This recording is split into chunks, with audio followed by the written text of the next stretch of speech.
আপনারা যে সাইনবোর্ডটা দেখতে পাচ্ছেন সেখানে লেখা আছে এখানে ধূমপান করবেন না, করলে 500 টাকা জরিমানা। আসলে আইনে এরকম কোনো বিধান আছে কিনা যে আপনি পাবলিক প্লেসে এবং পাবলিক পরিবহনে ধূমপান করলে আপনার শাস্তির বিধান রয়েছে, এরকম কোনো আইন আছে কিনা আজকে আমরা সেটা নিয়েই আলোচনা করব। আমাদের ধূমপান ও তামাকজাত দ্রব্য ব্যবহার নিয়ন্ত্রণ আইন 2005 এর 4 ধারায় সুস্পষ্টভাবে একটা আইনি বিধান রয়েছে। সেখানে বলা হচ্ছে পাবলিক প্লেসে এবং পাবলিক পরিবহনে ধূমপান নিষিদ্ধ। যদি কোনো ব্যক্তি পাবলিক পরিবহন এবং পাবলিক প্লেসে ধূমপান করেন সেক্ষেত্রে তার শাস্তির বিধান হচ্ছে 300 টাকা পর্যন্ত অর্থদণ্ড, এবং তিনি যদি এই ঘটনা পুনরায় আবার করেন তাহলে সেটা পর্যায়ক্রমে ডাবল হতে থাকবে।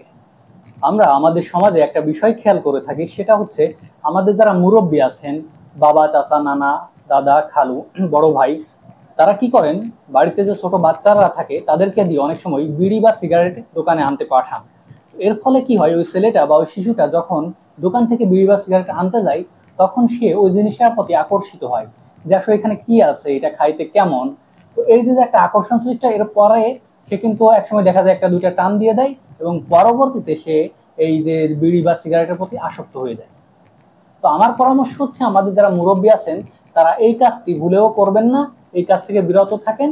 আমাদের এই সমাজকে সুন্দরভাবে গড়ে তোলার জন্য, আমাদের শিশুদেরকে সুন্দরভাবে গড়ে তোলার জন্য অবশ্যই অবশ্যই এই কাজটি থেকে আপনারা বিরত থাকবেন। এবং সম্ভব হলে, যেহেতু সিগারেট বিড়ি স্বাস্থ্যের জন্য খুব একটা ভালো কোনো বিষয় নয়, তাই আমার পরামর্শ থাকবে যদি সম্ভব হয় এটা ছেড়ে দেওয়ার চেষ্টা করবেন।